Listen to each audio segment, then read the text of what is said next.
no lo veo tu puntero, veo el mío. Ah, sí, el tuyo sí, ahí lo empecé a ver.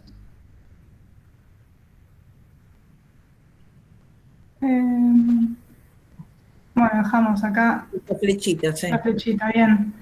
Bueno, entonces como... Poné abajo ocultar. Ahí Ahí estamos. está. Bárbaro. Sí, sí, ahí va. Bueno, entonces como les comenté, les voy a mostrar un poco de qué va mi doctorado, que se titula así, a grandes rasgos, Síntesis de materiales para remover contaminantes de agua para consumo humano. Bueno, yo particularmente trabajo con carbones, entonces me vino a la cabeza traer estas imágenes. No sé si a ustedes les suena el concepto de carbón activado, pero es un tipo de material que está en un montón de productos eh, y actividades bastante comunes. Por ejemplo, en las imágenes de arriba a la izquierda tenemos diversos usos cosméticos del carbón activado. No sé si han visto que se, se pusieron de moda últimamente. Yo los empecé a ver, no sé si es que yo le presté especial atención a esto, pero me llamó la atención ver muchos productos cosméticos con estos colores que vienen asociados al carbón activado. Lo mismo en el área de la gastronomía. He llegado a ver helado color negro, que bueno, justamente se jacta de tener carbón activado incluido. Pero bueno, más allá de estos usos que por ahí son un poquito más por una cuestión estética para vender más, el carbón activado también es muy famoso en la medicina, las famosas, digamos, pastillas de carbón que son astringentes, pero también se usan para intoxicaciones agudas o para tratar heridas que tienen olores muy fuertes. Acá en esta imagen, abajo a la izquierda, tenemos dos tipos de suelos. El de la derecha es un oxisol, no importa, es un tipo de suelo, pero estos suelos más oscuros se han encontrado en las zonas del Amazonas y después de mucho investigar se dieron cuenta que había civilizaciones que durante años hacían carbón y lo incorporaban al suelo, dándole esta tonalidad más oscura, y está asociado con mayores fertilidades, mayor fertilidad del suelo, mayor producción de determinados cultivos. O sea que más allá de los usos cosméticos, gastronómicos, medicinales, también vemos que hay usos agronómicos del carbón como enmienda. Y bueno, por ahí algunos usos también más familiares, no sé si alguna vez escuchó hablar de los filtros de carbón, tanto en las máscaras, por ejemplo, 3M, como otros filtros domésticos de mesada. Este es una configuración que encontré en una imagen en internet, pero digamos que hay un montón, que sirven tanto para aguas como para gases en el caso de las máscaras. Entonces, básicamente lo que me interesaba mostrar con esta imagen es que hay un montón de usos asociados al carbón activado. ¿Y por qué es que interesa tanto usar carbón activado? Porque tiene algunas propiedades muy interesantes justamente para estos usos, ¿no? Una de esas propiedades es que el carbón activado tiene una alta porosidad. Si vemos esta imagen, es un esquema, ¿no? Nos imaginamos un gránulo de carbón. Me parece que es bastante representativo de esta porosidad jerárquica o diversidad que tiene el material. Tenemos microporos, mesoporos, macroporos, que forman toda esta serie de canales. Y justamente esta alta porosidad y específicamente alta microporosidad genera que haya una alta superficie específica. ¿Qué quiere decir esto? Que por gramo de material tenemos una superficie muy alta.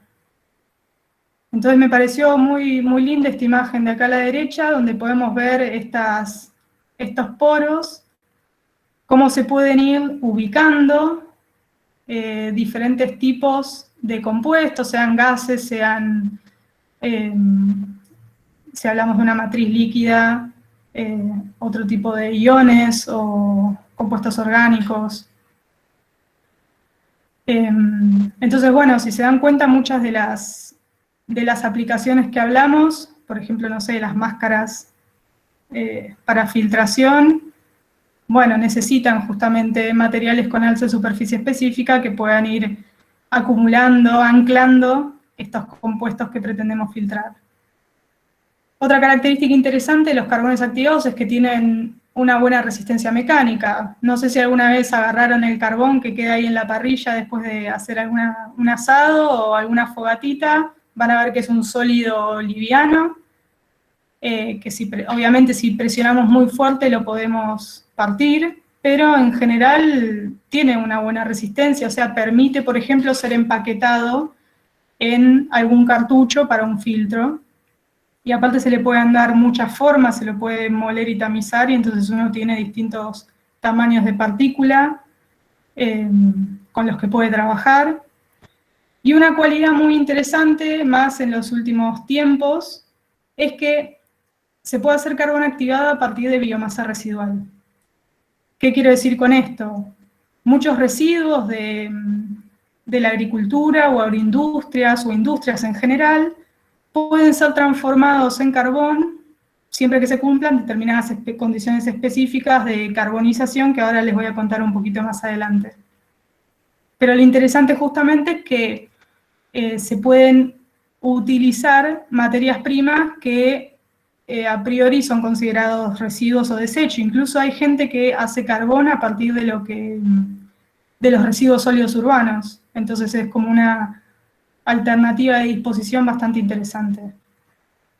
Ale, perdón, me están escuchando bien, ¿no? Yo estoy hablando y va todo... Sí, sí, perfecto, va todo bien, perfecto. Bueno, entonces, una última característica que quería mencionar es que, aparte de esta elevada superficie específica, los carbones activados también se dice que tienen una alta reactividad superficial. Sin entrar en mucho detalle con esto, pero me pareció que esta imagen era bien gráfica.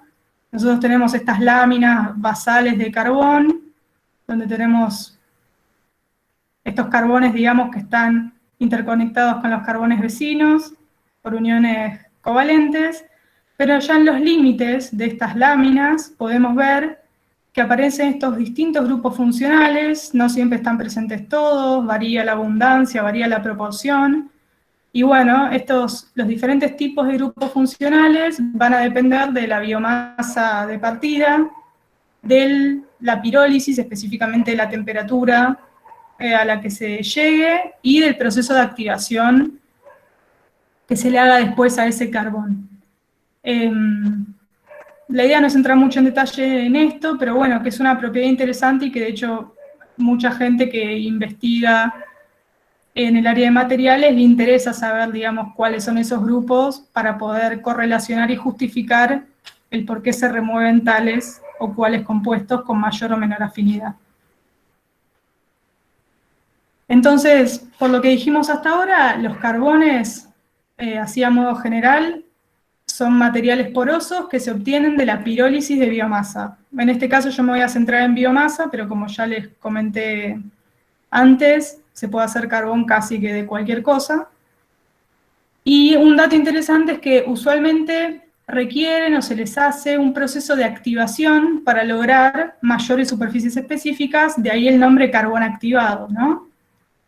El carbón activado que uno compra o que viene en un filtro no es un carbón que sale directamente de una parrilla, por decirlo de alguna manera, sino que tiene un tratamiento de activación que lo dota o aumenta estas propiedades que a nosotros nos interesan, como la superficie específica.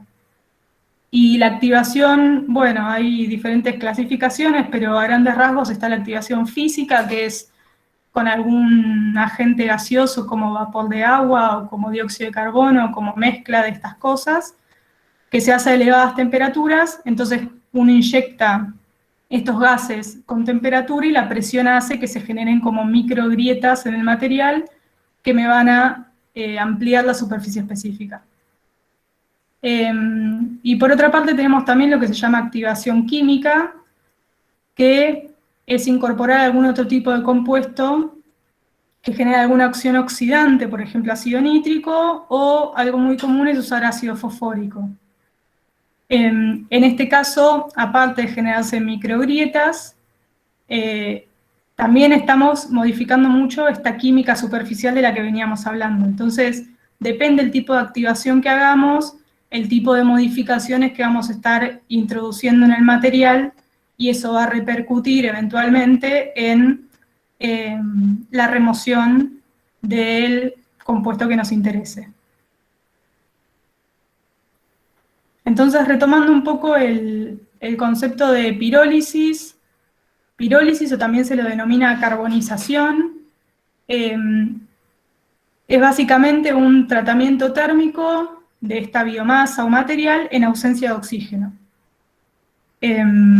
Acá yo puse un esquema de un dispositivo tradicional de laboratorio, hay un montón de configuraciones, pero me parece que lo esencial era que poder mostrarles esto, ¿no? Si nosotros decimos que vamos a elevar la temperatura, acá tenemos un programador de temperatura donde nosotros podemos definir hasta qué temperatura queremos ir y con qué rampa, es decir, a qué velocidad queremos llegar a esa temperatura.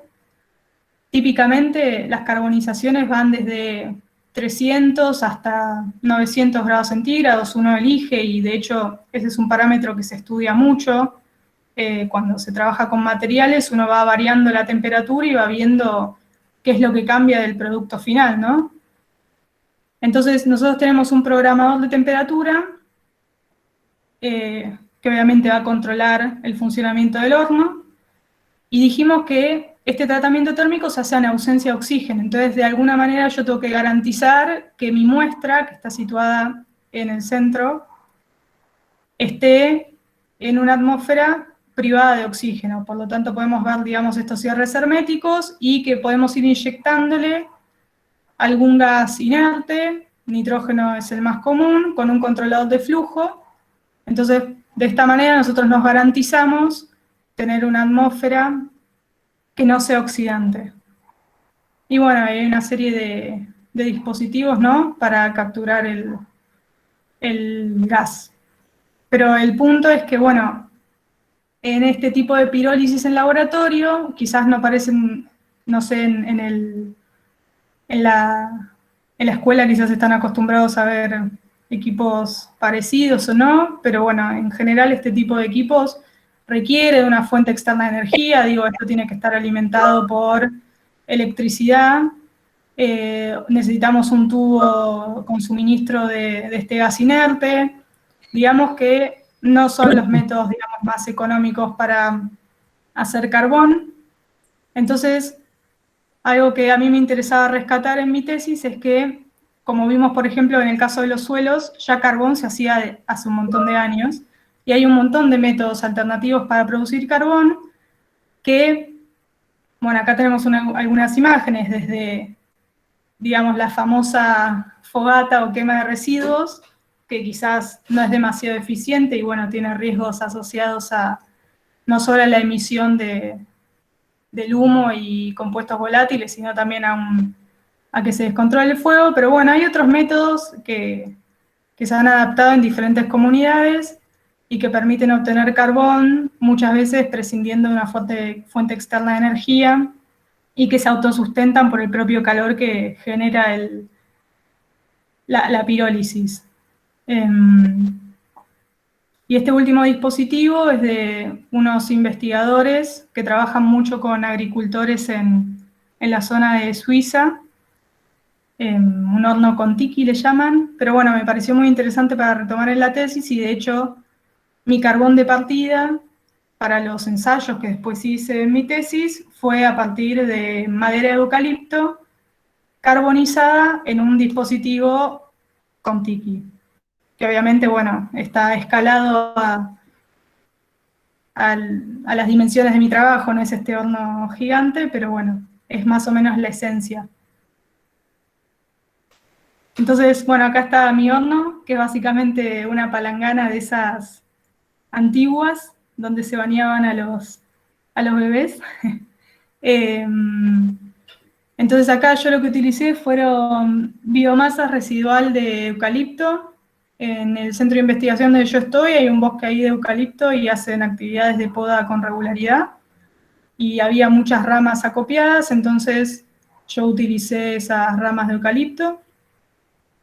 Y les quería mostrar, bueno, esto es durante el proceso, y esto es el material luego del proceso. Así es como queda, acá está húmedo, obviamente tiene que secarse. Y acá me podrían preguntar, pero bueno, ahí no hay ausencia de oxígeno, ¿cómo evitás que se combustione, no? Porque lo que suele pasar con el carbón de la parrilla es que nos quedan cenizas, no nos queda el carbón.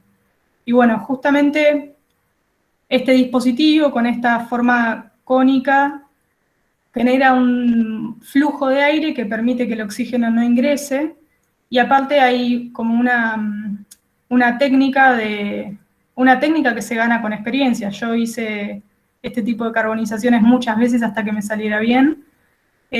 Uno agrega biomasa con una frecuencia tal que genera capas y capas, y el oxígeno ya no ingresa, digamos, al carbón que se va generando abajo. Obviamente uno tiene una proporción de ceniza que quizás en un horno en el laboratorio no tendría, pero al mismo tiempo no estoy usando ningún tipo de suministro de gas ni de electricidad externo. Entonces acá me puse este recordatorio, les quería mostrar.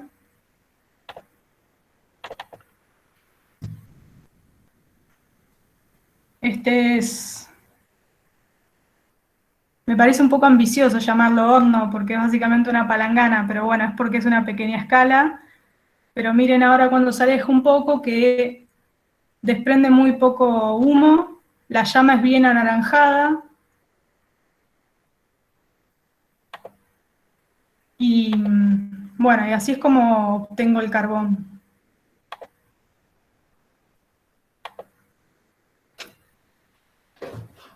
Bueno, estas imágenes son imágenes obtenidas por microscopía electrónica de barrido, SEM por las siglas en inglés, del carbón vegetal que yo obtuve, que hasta ahora yo no lo llamo carbón activado, porque en realidad no le hice ningún proceso de activación, es carbón vegetal derivado de eucalipto. Y miren, a mí me parecen imágenes muy lindas porque se puede ver cómo se mantiene intacta la estructura del precursor, o sea, el tejido de la madera. Podemos ver el tejido conductor, cómo se mantiene, todos estos tabiques. Este es un corte longitudinal y podemos ver los vasos conductores acá. Entonces, en este proceso de carbonización nosotros deshidratamos de tal manera la biomasa y logramos, digamos, mantenerla, no destruir la estructura de esa madera de partida. Entonces, después les voy a hablar un poco más sobre eso, pero hay distintas técnicas analíticas que nos permiten caracterizar esas propiedades tan interesantes como por ejemplo la superficie específica. En este caso, la superficie específica promedio obtenida para este material es de 360 metros cuadrados por gramo, o sea que por gramo de material yo tengo 360 metros cuadrados de superficie, que no está nada mal para un carbón hecho en una palangana, por decirlo de alguna manera.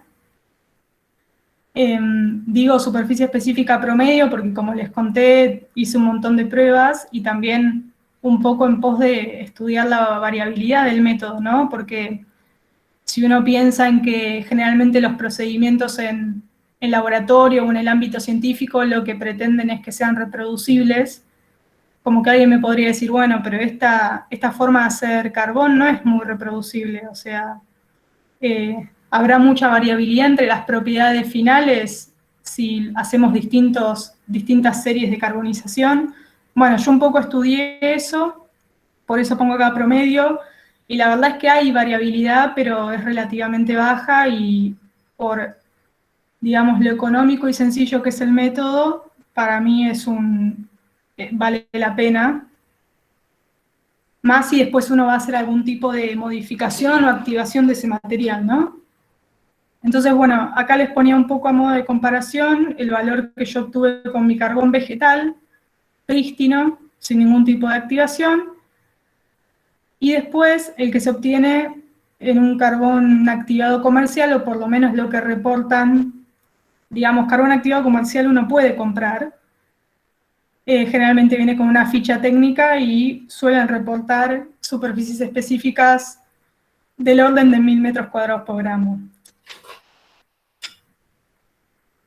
Amalia, ¿te puedo hacer una pregunta? Sí. Mira, me parece muy interesante lo que estás hablando y como dijiste justo, tuve que hacer muchas pruebas. Entiendo que esto que vos obteniste de superficie específica promedio depende del origen de la biomasa, por lo que estabas hablando, ¿no? Sí. Este origen de la biomasa, ¿lo seleccionás vos seleccionaste eucaliptus en tu investigación? ¿Probaste con otras fuentes? Y otra pregunta asociada a eso, ¿hay fuentes asociadas a desperdicios alimenticios que tienen mucho carbón que se puedan o se hayan probado para obtener carbón activado? Bueno, yo particularmente siempre utilicé ramas de eucalipto porque la realidad es que es lo que tenía, digamos, a disposición.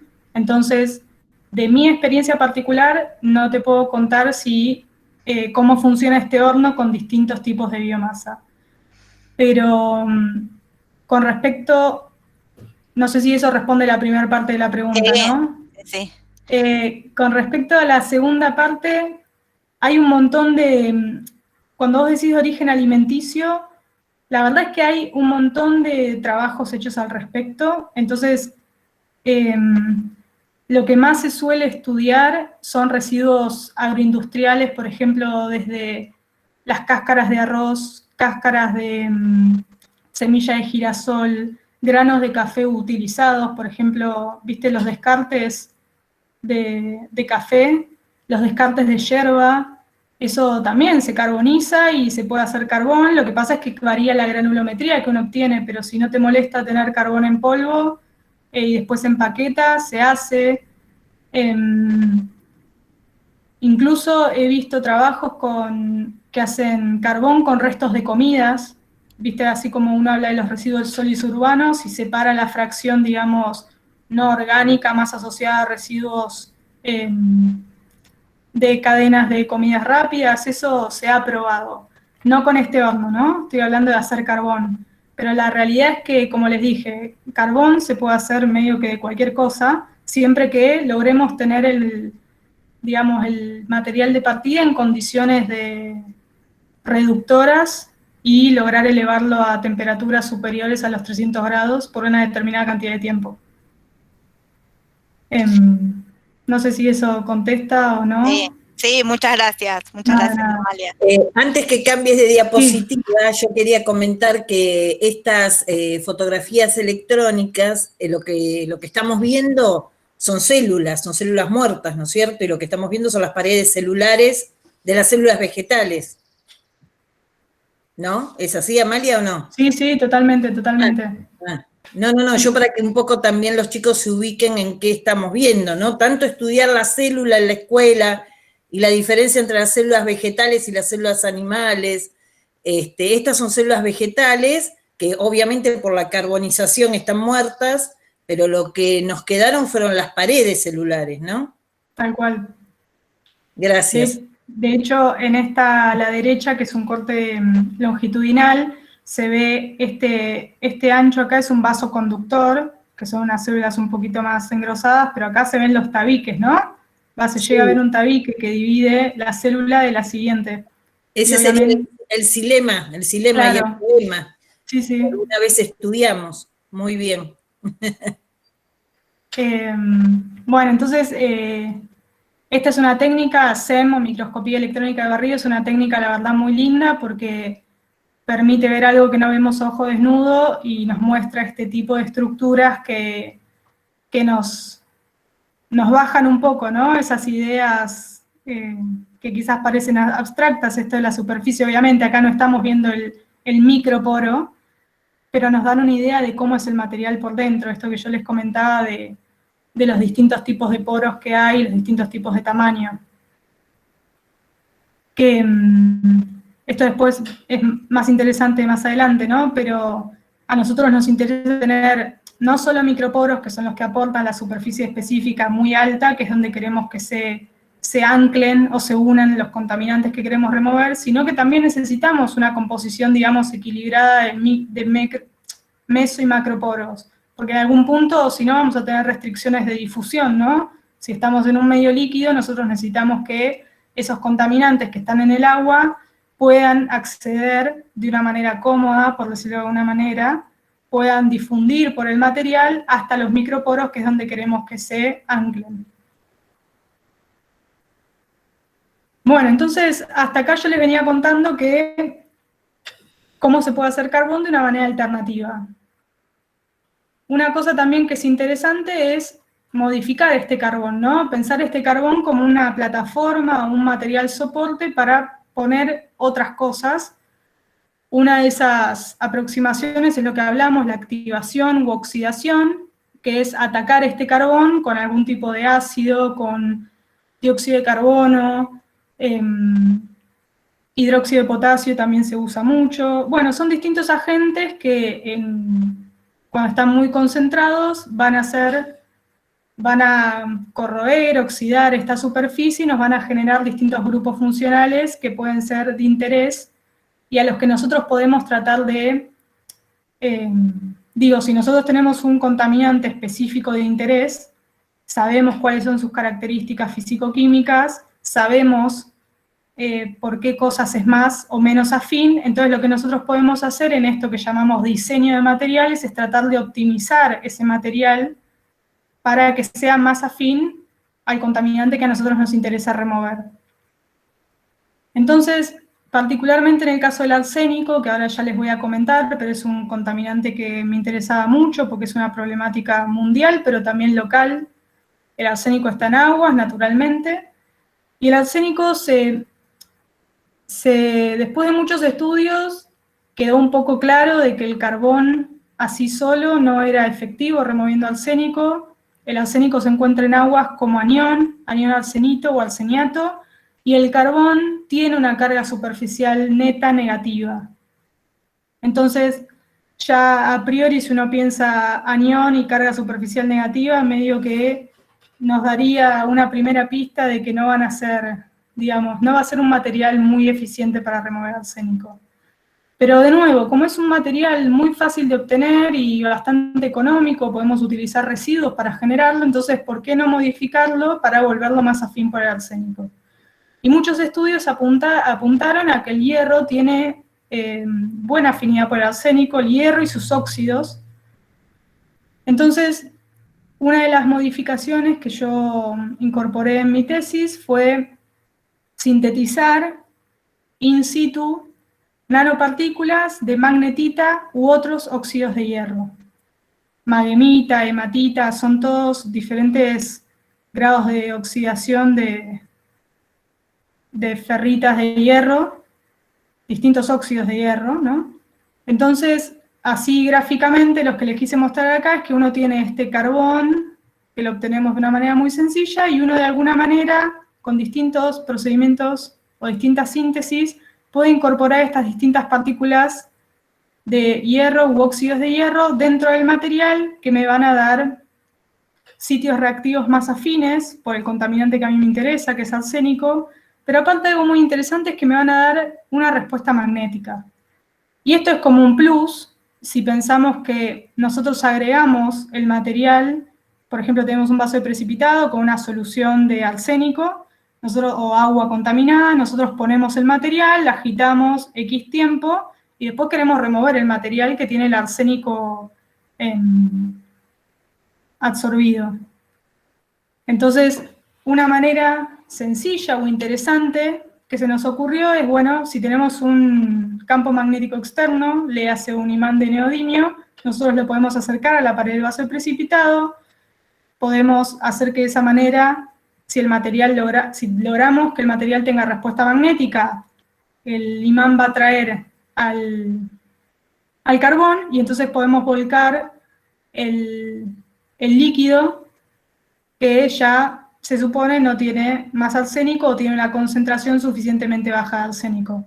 Entonces, bueno, un poco esta modificación de incluir la magnetita era no solo incrementar la afinidad por el arsénico, sino también darle al composito, se le llama, pero bueno, al material final, una respuesta magnética que nos facilite el proceso de filtración o separación del material de la solución. Acá también me puse un recordatorio.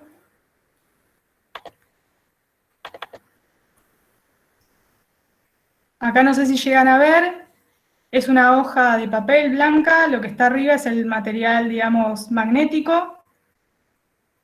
Y ahí vemos el imán de neodimio con el que logra que se mueva el material, ¿no? Entonces ahí, esta es una manera sencilla, con un imán, de darnos cuenta si logramos el objetivo de nuestra síntesis, ¿no?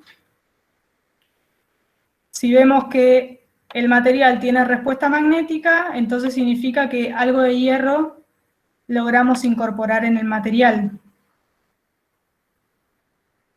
Y bueno, esta imagen ya no es de microscopía de barrido, sino de transmisión, por eso se le dice TEM. Y estas imágenes a mí me encantan, porque nos permiten una resolución que, de nuevo, nos ayuda a construir esta idea que por ahí parece como muy abstracta, nos la baja entonces a imágenes bastante gráficas, ¿no? Entonces, acá, por ejemplo, tenemos un clúster o un grupito de partículas de óxidos de hierro. Fíjense que tienen forma bastante como de cubos, y eso es bastante característico de la magnetita. Acá esta es de un pedacito de carbón, y se pueden ver todos estos. Quizás uno tiene en la cabeza cuando piensa en nanopartícula, piensa una esferita. Bueno, en este caso son estos cubitos de diferente tamaño. Acá la escala medio que se pierde, pero bueno, esto es 500 nanómetros. Así que son partículas nanométricas, bastante chicas. Es interesante ver cómo están un poco alineadas. No sé si es que yo estoy sugestionada o llegan también a verlo ustedes un poco. Entonces hay también indicios de que no es solo depósito superficial en el carbón, sino que también hay un ingreso de estas partículas en los canales, obviamente en los canales más, en los macroporos, ¿no? Esto no lo mencioné, pero bueno, hay distintos métodos para lograr sintetizar nanopartículas. Uno lo que suele hacer cuando está pensando en su investigación y en cómo llevarlo a cabo es, bueno, leer distintos métodos y hacer un balance entre los métodos que más le convencen porque son o más sencillos, o más económicos, o más reproducibles. En este caso yo lo que utilicé fue un método digamos, puse en contacto mi material, el carbón prístino, así sin nada, lo puse en contacto con una solución de sulfato de hierro y nitrato de hierro, y después hice precipitar eso, después de un tiempo estar en contacto, justamente para permitir que la solución ingrese a los poros del material. Le agregué una base fuerte para precipitar ese hierro y elevé la temperatura para permitir la síntesis de la magnetita. Pero obviamente, como ya mencioné, hay un montón de síntesis distintas y uno puede ir probando y viendo cuál le resulta más cómoda. Porque si ustedes ven acá, por ejemplo, vemos partículas de tamaños muy diversos, y bueno, algunos químicos muy estrictos, esto no les parecería muy prolijo, viste que buscan como que todas las partículas, nanopartículas, sean todas del mismo tamaño, sea una distribución de tamaño muy uniforme. En este caso hay variación, pero la realidad es que, de nuevo, uno de los ejes de mi tesis es que fueran síntesis o métodos bastante sencillos o económicos, entonces me pareció que esta síntesis cumplía con esos requisitos, entonces era un compromiso entre la uniformidad de las nanopartículas y bueno, eso, y el método de síntesis. Y sin entrar en mucho detalle, yo acá puse a grandes rasgos algunas de las técnicas que más utilizo o que más utilicé durante mi tesis para poder caracterizar estos materiales, porque recuerden que al ser esto en el marco de un doctorado, uno no solo tiene que, por ejemplo, sintetizar un material y ver que funcione, o sea, que remueva o no un contaminante de interés, sino también tiene que mínimamente indagar o investigar el porqué de eso, o por lo menos tratar de establecer correlaciones, y para establecer esas correlaciones uno tiene que tener algunas medidas, algunas variables de interés. Por ejemplo, si yo aumento la superficie específica de mi material, remuevo más. Si yo genero más grupos superficiales de determinado tipo, remuevo más. Digo, ese tipo de asociaciones que las estoy haciendo así como bastante lineales, bastante sencillas, no son tan sencillas, pero bueno, la idea es, en el marco de una investigación, tratar de buscar algunas explicaciones o por lo menos caracterizar en profundidad para tratar de después dar una respuesta o tratar de juntar evidencia para ver si se apoya o no una hipótesis que uno haya planteado, ¿no? Entonces, alguna de las caracterizaciones que usé mucho durante mi tesis fue, por ejemplo, las adsorciones y desorciones de nitrógeno, se llaman isotermas de nitrógeno, que esta es una de las formas para poder calcular la superficie específica, ese valor del que hablábamos, que decíamos que era muy importante y queríamos que sea alto. Bueno, estas isotermas, aplicando diferentes modelos, que obviamente todos los modelos tienen sus pros y sus contras, subestiman, sobreestiman, pero bueno, si uno aplica un mismo modelo, permite comparar a modo relativo diferentes materiales que uno esté sintetizando. Entonces, por ejemplo, estas curvas son de mi carbón prístino, sin nada, que es este negro, y después yo le hice activación física con dióxido de carbono. Digamos, llevando solamente a 900 grados, que era la condición de base para activar, 15 minutos de activación, 30 minutos de activación, 60 minutos de activación. Entonces acá, de nuevo, sin entrar en detalles de la técnica de caracterización específica, pero lo que podemos ver a simple vista es que, bueno, el nitrógeno absorbido, que es lo que uno va inyectando con el equipo, cuanto mayor es el tiempo de activación en general, mayor nitrógeno puedo inyectarle al material, significa que está absorbiendo en sus paredes mayor cantidad de nitrógeno, por lo tanto tiene mayor superficie específica. De nuevo, lo estoy explicando de una manera como muy rápida, pero esa es la idea, ¿no? Poder cuantificar la superficie específica, que es algo que a nosotros nos interesa, y poder ver si esa mayor superficie específica se correlaciona con una mayor capacidad de remoción de un contaminante dado. Otra técnica interesante que complementa un poco la absorción de nitrógeno abarca la zona de los microporos. Hay otras técnicas, por ejemplo, la porosimetría de intrusión de mercurio, que nos permite, es un poco la misma lógica, ¿no? Uno va inyectando una determinada tasa mercurio, entonces va viendo, digamos, el llenado de los poros.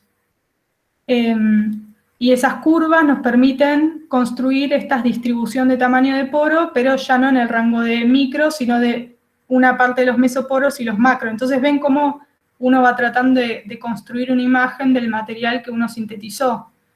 Acá yo tomé ejemplos de diferentes materiales, pero lo que quería que vean era que uno se va apoyando en distintas técnicas según el objetivo que tenga para poder explicar qué es lo que está pasando en el caso, por ejemplo, de la remoción de un contaminante. ¿Por qué se removió más? ¿Por qué se removió menos? ¿Qué podría hacer uno para hacer que remueva más? Es como un proceso iterativo de ida y vuelta, de prueba y error, por decirlo de alguna manera, y estas técnicas nos permiten ir ajustando esos parámetros.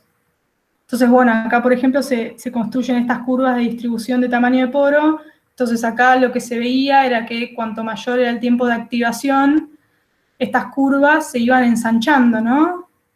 Entonces, eso también hablaba de que había un ensanchamiento de poros, probablemente el gas que uno estaba inyectando a temperatura estaba quebrando parte de esas paredes celulares que veíamos en la foto, entonces el material se iba destruyendo un poco y por eso también empiezan a aparecer macroporos, ¿no? Porque esos poros se empezaban como a colapsar y a hacerse poros más grandes. Por otra parte, hay técnicas como la espectroscopía infrarrojo, que nos permiten un poco dilucidar este tema de los grupos funcionales. sin entrar en demasiado detalle de cuáles son esos materiales, pero, por ejemplo, este era uno de los materiales magnéticos que yo había hecho, el CM750, fue un material que hice con otro método, y lo traté a 750 grados para lograr esa fase magnética que a mí me interesaba.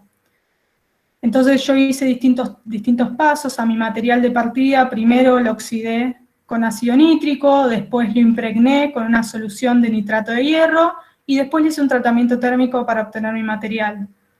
Ven que, por ejemplo, esta síntesis involucra más pasos que la síntesis anterior que les mencioné. Bueno, eso fue parte, digamos, de ir descubriéndolo a medida que iba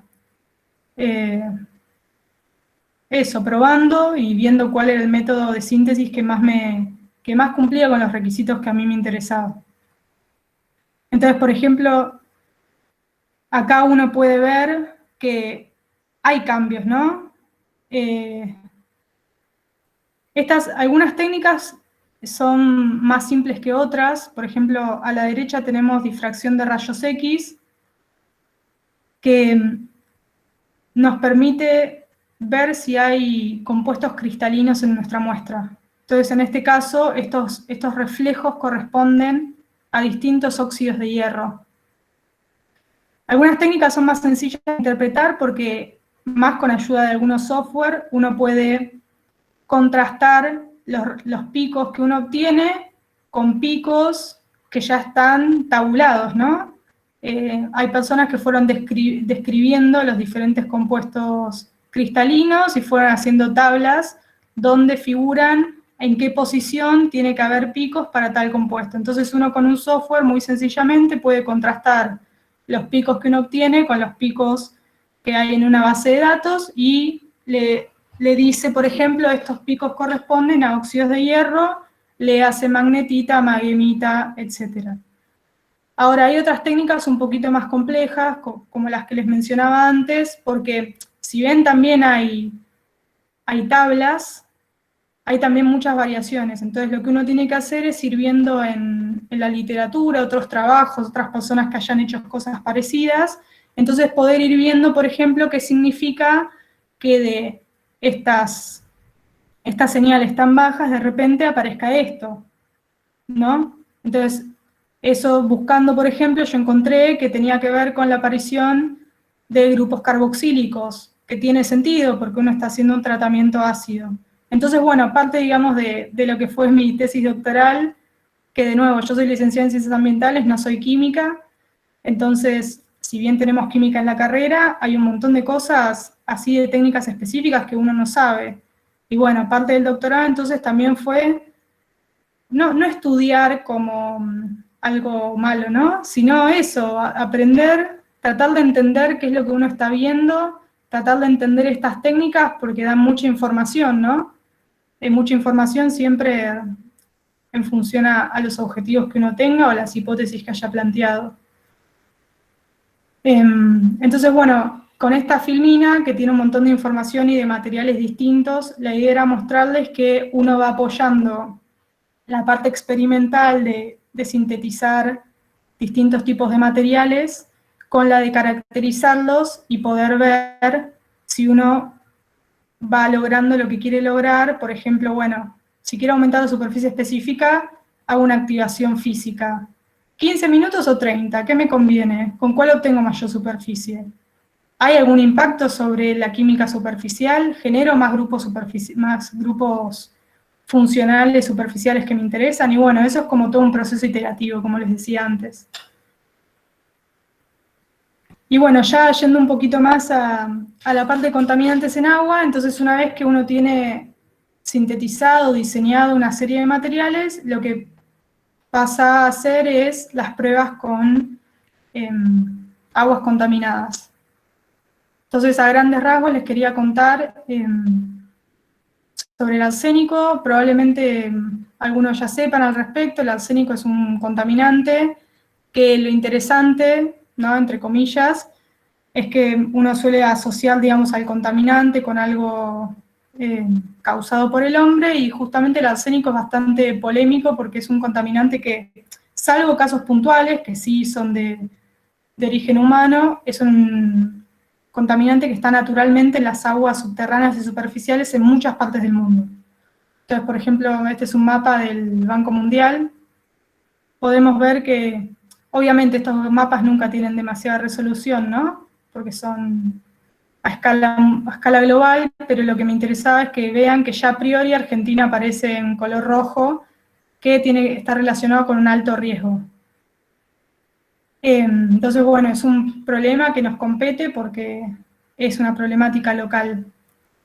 ¿Y por qué es un problema que haya concentraciones elevadas de arsénico en agua? Y bueno, porque se ha visto que el consumo prolongado, crónico, durante muchos años de arsénico, a través del agua de bebida o a través de alimentos que fueron cocinados con agua con arsénico, por ejemplo, regados durante su cultivo con agua con arsénico, toda esa ingesta de arsénico puede generar una patología que se llama acre o arsenicosis, que básicamente está asociada no con un síntoma específico, sino con mayor tendencia a diversos tipos de cáncer, lesiones en la piel, afecciones cardíacas, un montón de problemas que son realmente serios, ¿no?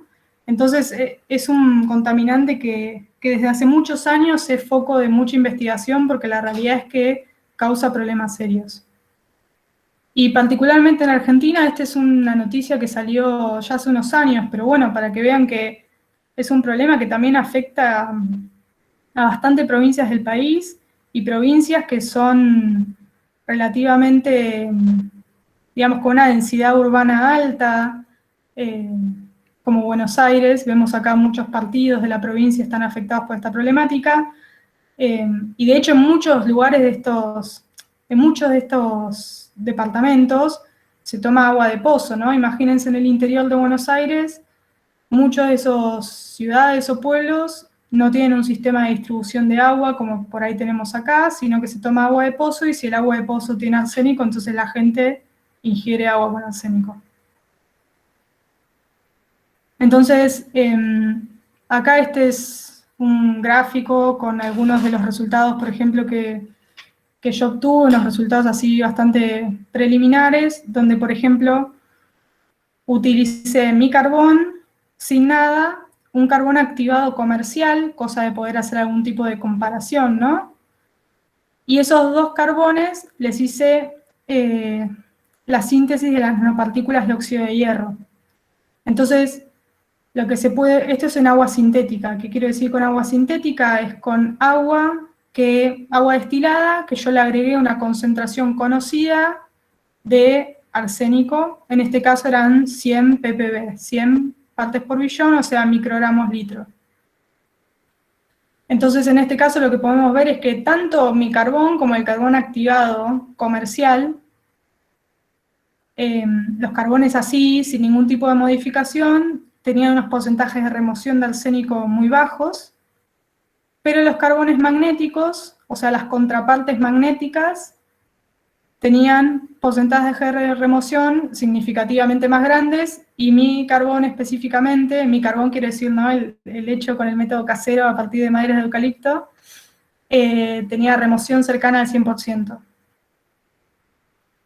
Cosa que era un resultado bastante prometedor. Entonces lo que hice después fue hacer este mismo ensayo, pero con aguas naturalmente contaminadas. Entonces tomé agua de 2 municipios que tenían concentraciones de alrededor de 100 ppb de arsénico, pero una matriz distinta, es decir, tenían otros tipos de iones disueltos, no era agua destilada a la base, sino que teníamos calcio, magnesio, bicarbonato,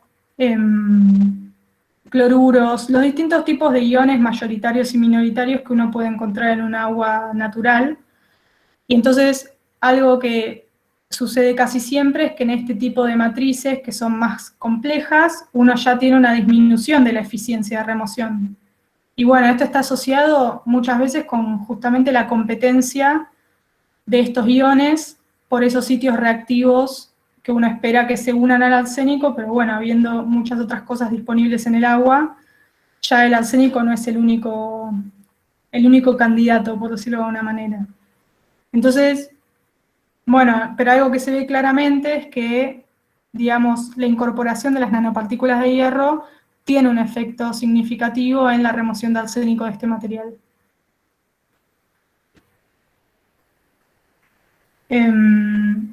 Y otro contaminante, otro grupo de contaminantes bastante interesante, que trabajé sobre esto en la última parte de mi tesis, son los contaminantes emergentes. No sé si alguna vez escucharon hablar.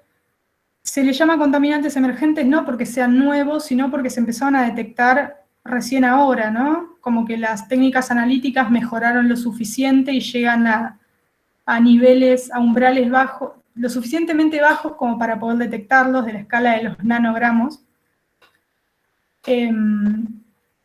Y por contaminantes emergentes llamamos a estos tipos de compuestos, ¿no?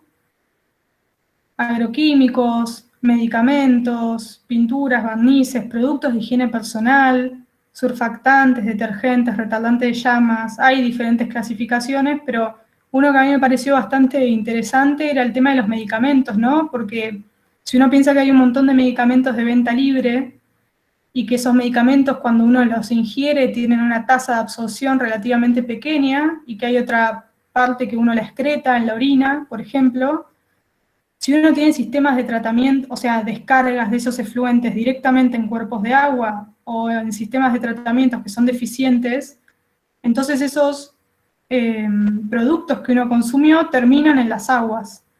Y un caso que yo estuve trabajando era el caso del paracetamol, que el paracetamol es un medicamento de venta libre y que se consume un montón, no solo en Argentina, sino en todo el mundo. Entonces, parte, digamos, de mi investigación fue después con esos materiales que usé para arsénico, usarlos para estudiar la remoción de paracetamol de aguas y de ibuprofeno también.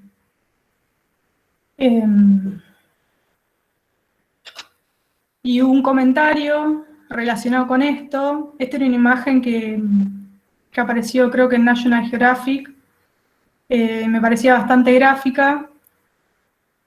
Es el concepto de bioacumulación.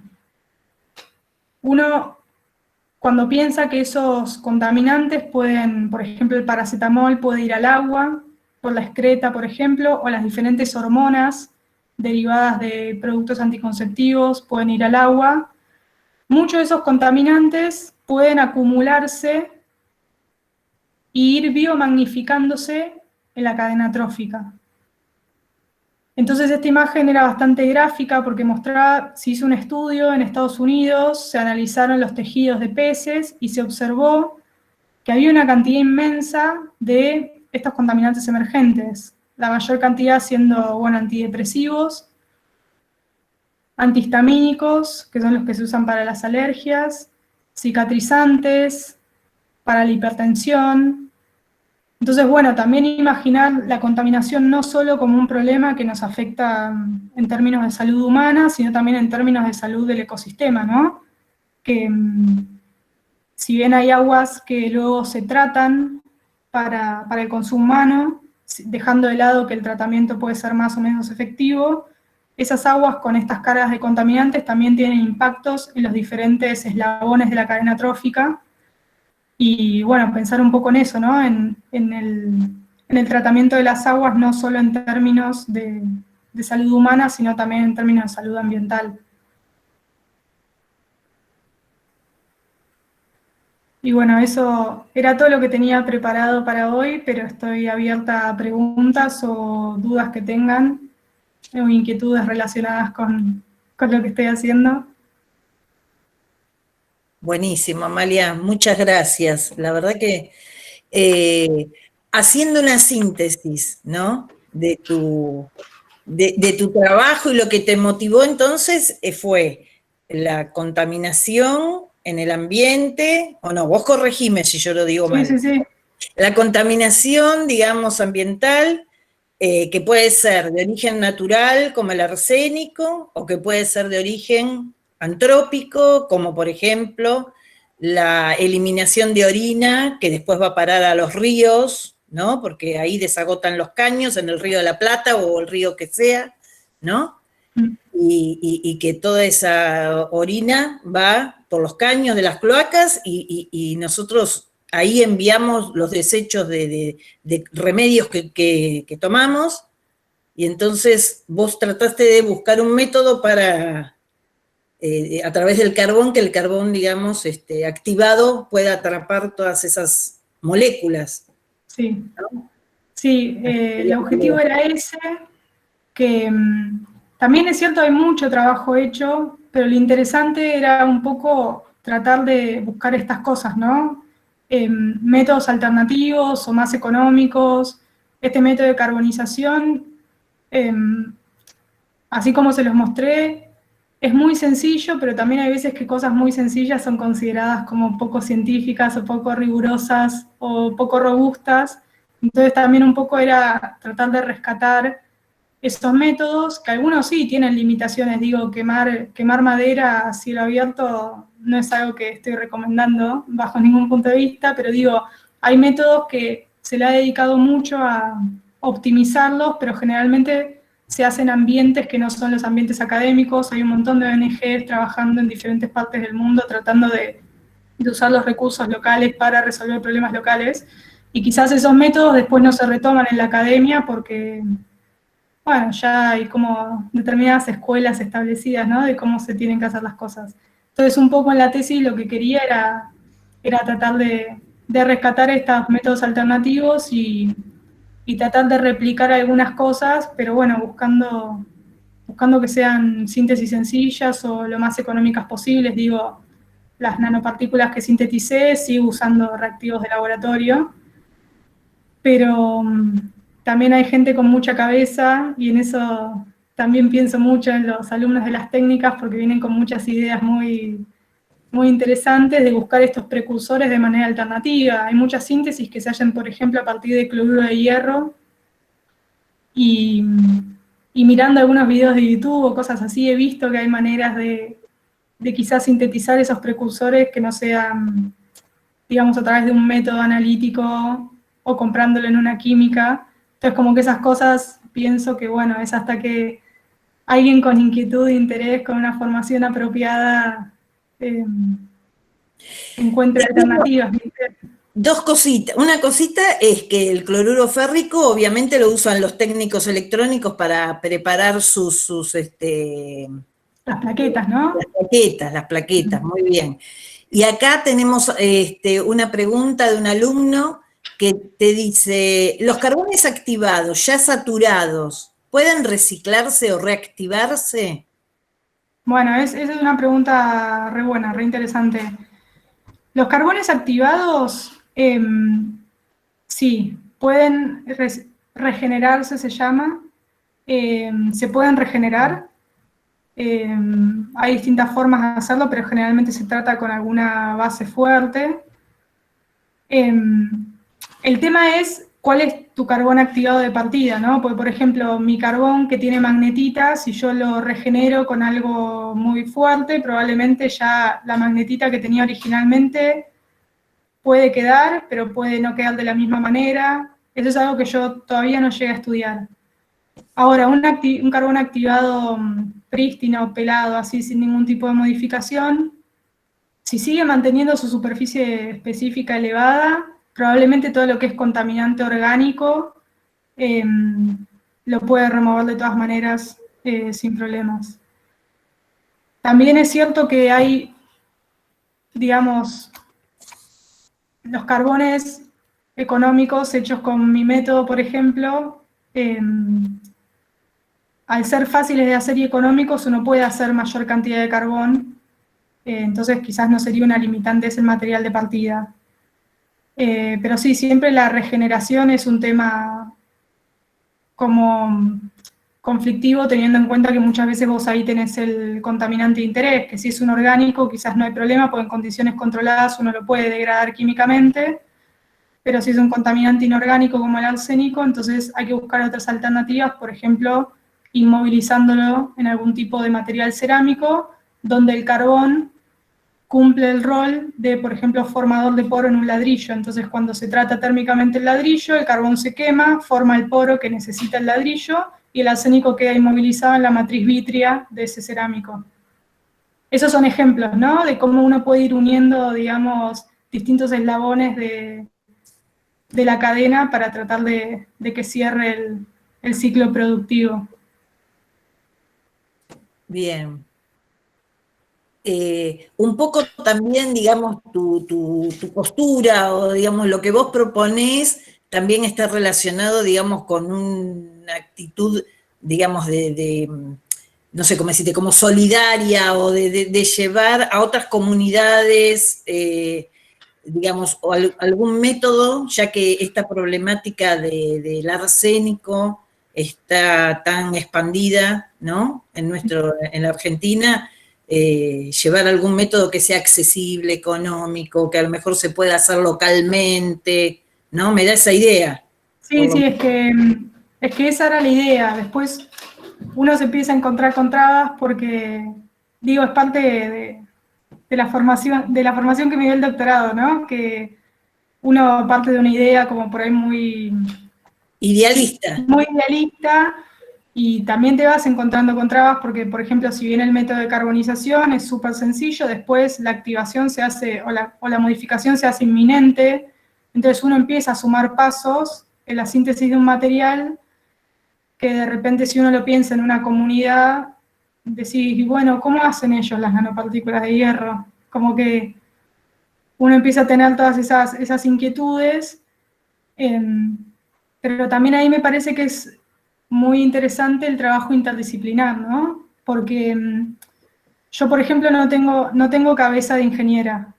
Entonces hay cosas que a mí quizás me parecen re complicadas, como pienso, bueno, ¿y cómo haría un filtro con esto? Y no se me ocurre, y quizás alguien con una cabeza, ingeniero no solo de formación, ¿no? No hace falta haber estudiado ingeniería. Vieron que hay gente que a veces tiene como que son creadores, ¿no? Que tiene esa facilidad para visualizar cosas. Entonces quizás una persona con esa cabeza te dice, no, mira, así se puede hacer un filtro y se puede poner esto en un cartucho, o no, mira, las nanopartículas en vez de hacerlas con sulfato de hierro comprado en una química, mira, acá hay residuos de las plaquetas de los alumnos de electrónica y eso lo podemos tratar de alguna manera y probar a hacer nanopartículas con eso.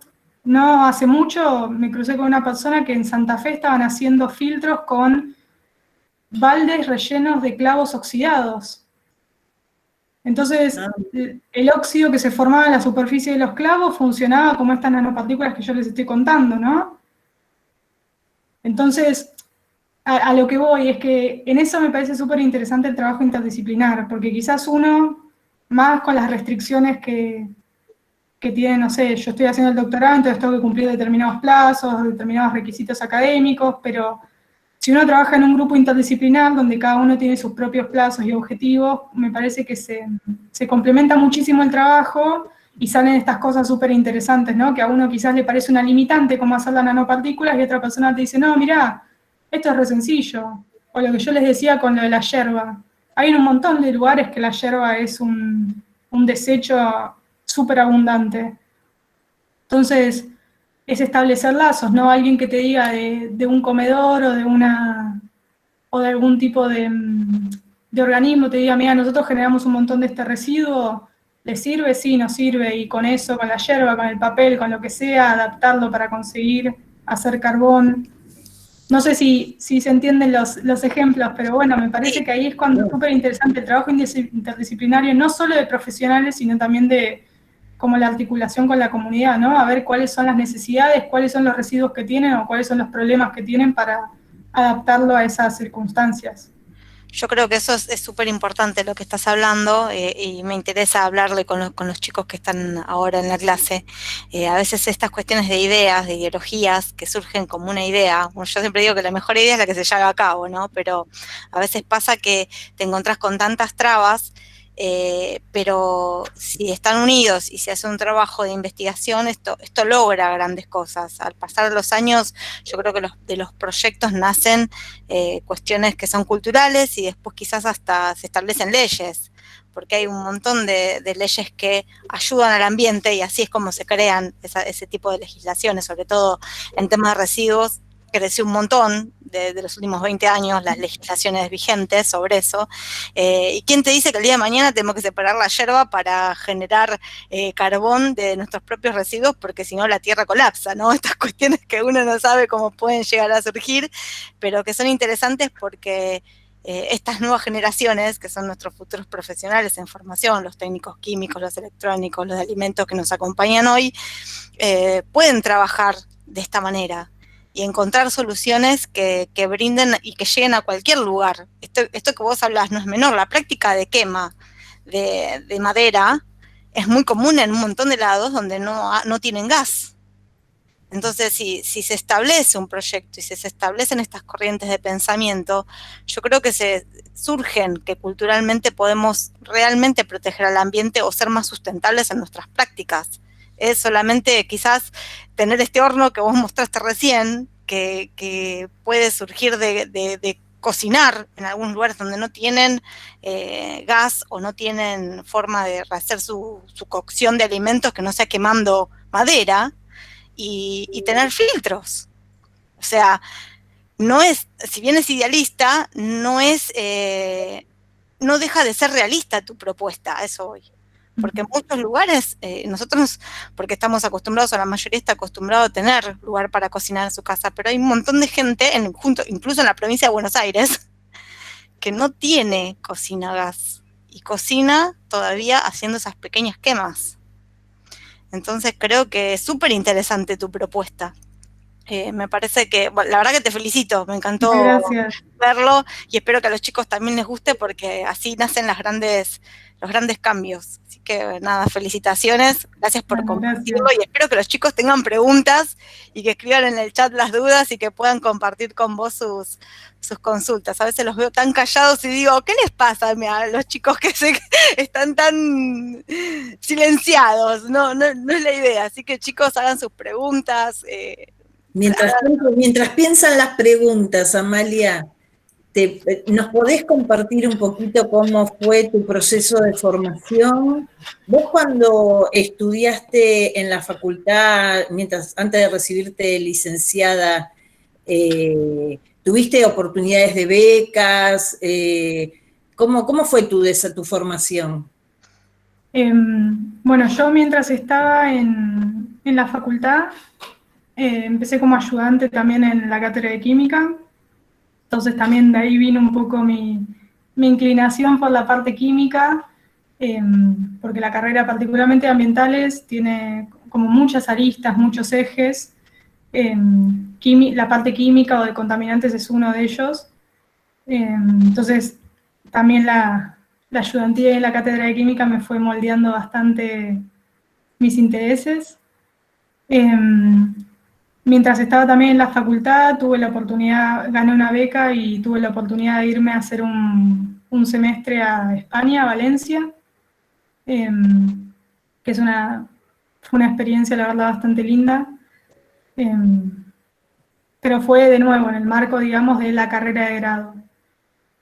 Y además tuviste una beca de investigación, ¿no? Mientras eras estudiante. Claro, sí. El último año para la tesis estuve también con una beca de investigación de la UBA.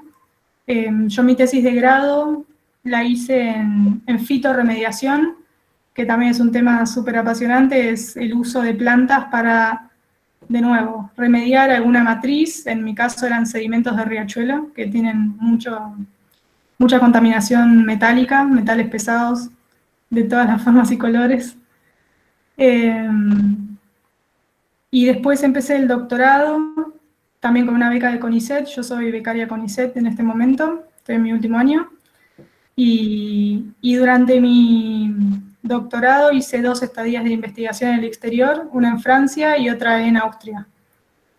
Que eso me permitió, digamos, conocer cómo funcionaban otros laboratorios, poder utilizar equipos que quizás acá hay, pero en pocos institutos pues son equipos muy, muy costosos, que requieren mucho mantenimiento. Por ejemplo, las imágenes que les mostré de microscopía de transmisión son del microscopio de Austria.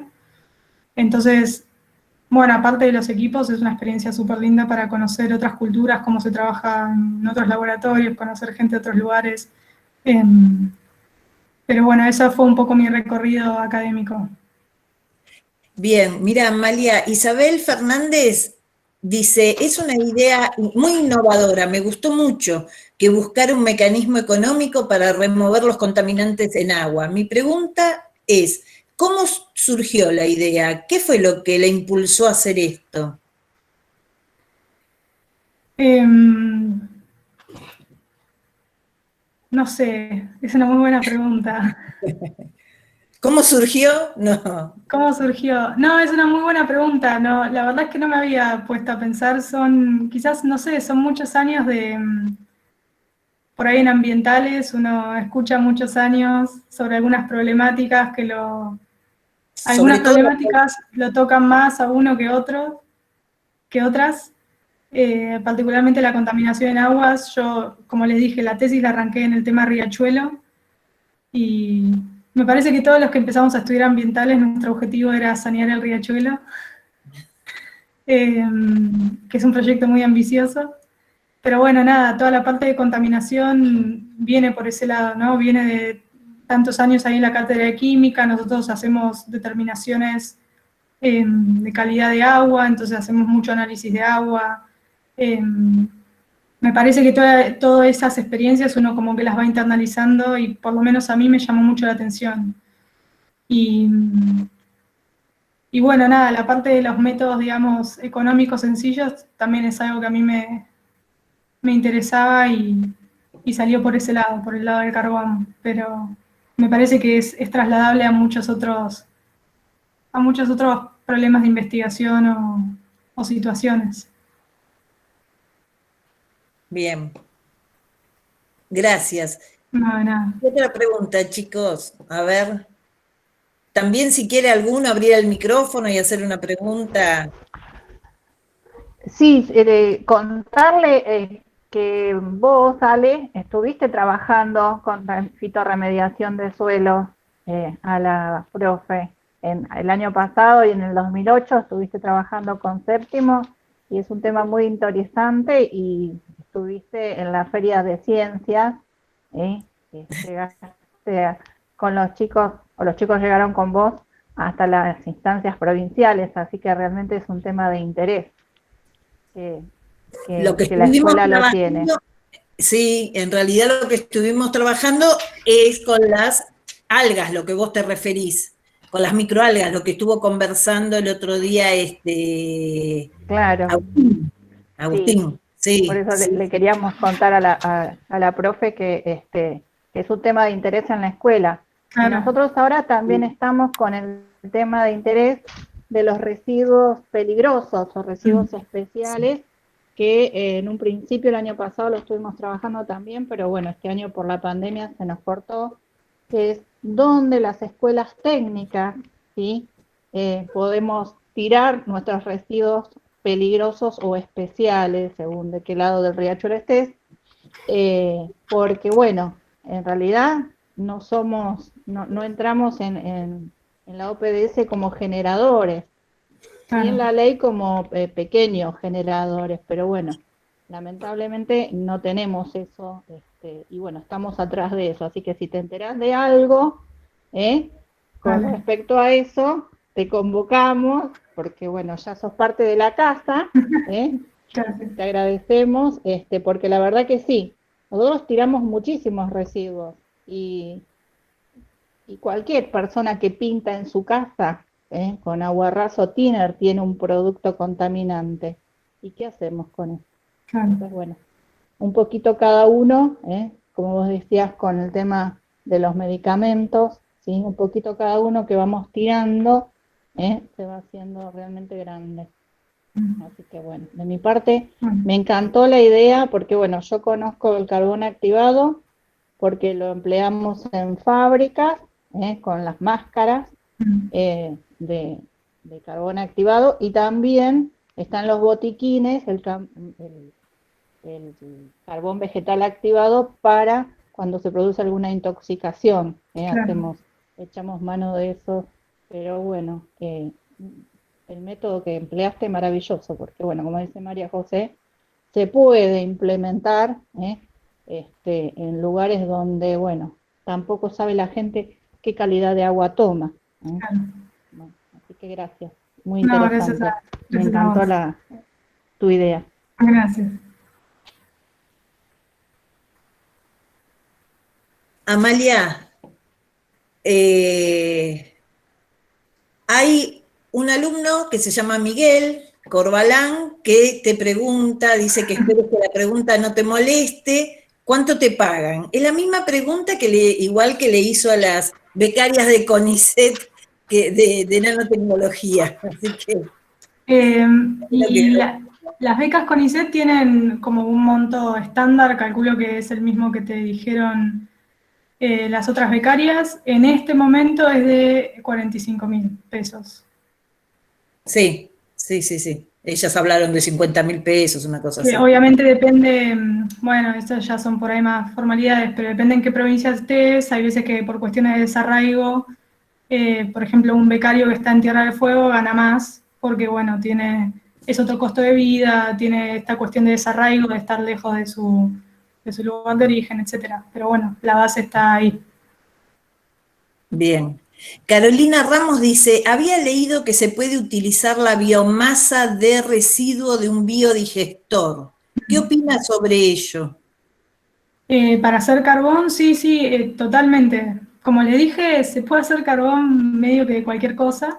De hecho, hay también carbón de hueso, por ejemplo, lo que son restos óseos en zonas de ganadería, digamos, de cría. A lo que voy es que se puede hacer con residuos sólidos siempre que, digamos, se respeten estas condiciones para lograr la carbonización, una atmósfera, digamos, reductora y una temperatura lo suficientemente elevada, se puede hacer residuos. Sí. Brian te pregunta, dice, ¿por qué elegiste esa universidad en particular y no otra? Para la carrera de grado, la UBA, la elegí porque estaba ahí ambientales. Cuando yo me inscribí en la facultad, en la universidad, cuando terminé el secundario y me iba a anotar en la universidad, yo sabía que quería estudiar en una universidad pública. Era uno de creo que fue mi primer filtro, que sea la universidad pública, entonces agarré en su momento lo que era la guía del estudiante, que calculo que ahora hay versiones digitales de eso, la guía del estudiante, donde yo podía ver cuáles eran las carreras que ofrecía la Universidad de Buenos Aires, particularmente porque yo, digamos, soy de acá de Buenos Aires. Digo, hay otras universidades nacionales muy buenas en todo el país, pero bueno, a mí me quedaba bien la Universidad de Buenos Aires y Ciencias Ambientales, cuando leí el programa, el plan de la carrera, me pareció súper interesante y dije, bueno, esa es la que quiero. Pero mi primer filtro fue eso, fue que sea una universidad pública y sabía que la Universidad de Buenos Aires era muy buena. De nuevo, sé que hay muchas otras también que son muy buenas, pero en ese momento ambientales solamente estaba en la UBA. Y ahora también estas ciencias ambientales en la Universidad de Avellaneda, en la UNDAP, en la Universidad de Avellaneda y en la UBA, que yo sepa, por lo menos que sea accesible para nuestros estudiantes, esas son las dos universidades que hay, ciencias ambientales, ¿no? ¿Qué otra cosa te iba a...? Bueno, ahora se me pasó. Ah, que te iba a decir si querías contarles vos de dónde sos, porque estás muy cerquita de acá. Sí, yo soy de Adrogué. Ah, Sí. sos de zona sur también. Sí, soy de zona sur. Y bueno, ves, porque esas cosas es como que se sienten más, Sí. más cercanas. De hecho, hice el CBC en Avellaneda, ahí en la sede de... No, mentira, agronomía tiene... Sí, tiene Ambientales sede. solo tenían agronomía, no, yo me quise anotar en Avellaneda porque me quedaba más cerca, agronomía para mí era la otra punta del mundo en ese momento, pero solamente, en ese momento el CBC para ambientales solamente se podía hacer en agronomía, así que desde el primer año ya viajé para allá. Pero A sí, Paternal. Sí, a Paternal, sí. claro. Sí. Bueno, ¿tienen alguna otra pregunta, chicos? Nada, anecdóticamente aclarar que por ahí el que estaba un poco más preocupado por los ingresos, que también la investigación se puede desarrollar en otros contextos. Tengo entendido que hay muchas empresas, digamos, de desarrollo de soluciones tecnológicas que también necesitan el área de investigación, quizás con otro foco, ¿no? Vieron que yo les comentaba que uno hace los materiales, caracteriza, trata de optimizar y vuelve a caracterizar. En muchas industrias se hace ese proceso iterativo para optimizar, por ejemplo, no sé, dosis de un floculante para un tratamiento de agua, eso se optimiza, ¿no? Es una prueba, pero obviamente no tiene, digamos, este sesgo académico de pensar que después hay que entregar una tesis con una justificación de hipótesis y toda esa parte, sino que es más volcado, digamos, a la eficiencia de un proceso o a optimización de un proceso. A lo que voy es que hay otros ambientes donde también se hacen este tipo de investigaciones, quizás un poco más como acotadas a un objetivo específico, pero que bueno, que hay diferentes contextos donde se puede llevar adelante este tipo de investigaciones. Bien.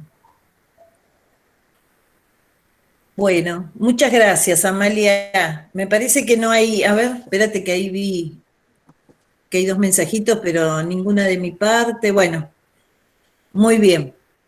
¿Querés, María José, te parece que hagamos el cierre? Sí, me parece que sí. Desde ya, muchas gracias por la participación y contarnos sobre tu trabajo.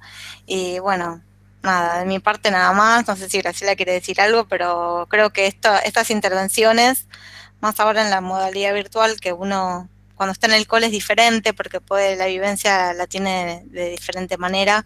Estos aportes no solamente de la investigación, de la mirada y de darle algunas técnicas a los chicos, también me parece que es importante que vean que es factible, que ellos pueden hacer esto, que no es algo lejano, que puedan estar en un doctorado, que puedan estar becados. Creo que Miguel está haciendo la pregunta porque va a hacer algún doctorado, alguna beca, no sabemos. Estamos viendo qué rama del CONICET va a elegir.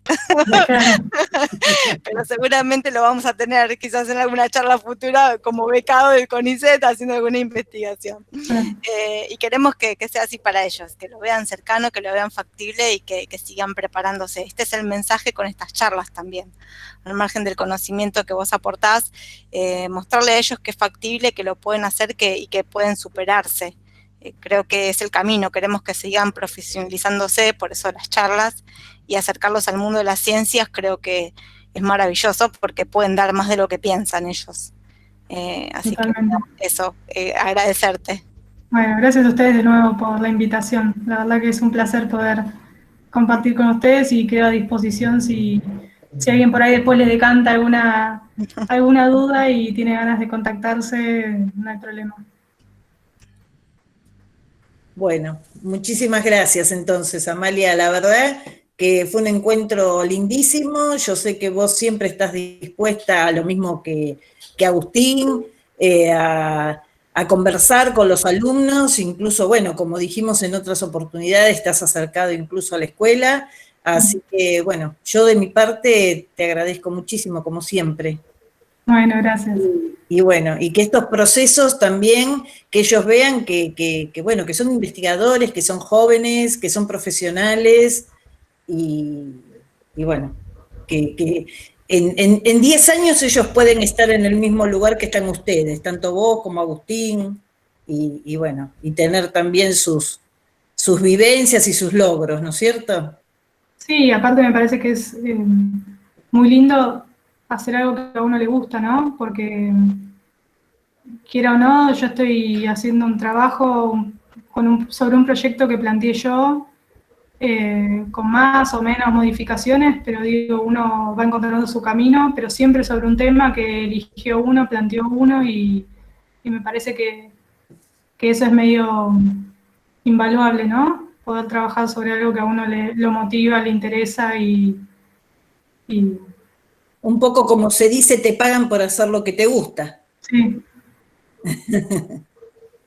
Es verdad. Sí, sí. Así que bueno, Bueno, por mi parte, te saludo, los saludo a todos los alumnos, las saludo a las profes y te agradezco mucho, Amalia. Bueno, gracias. Saludos a todos y... Bueno, muchas gracias, realmente es invaluable. Gracias. De nada. Chao, gracias. Chao, chao. Chao, Hasta luego. chao chicos, hasta la Chao. próxima. Gracias, Ale, hasta luego. Chao, hasta luego, gracias.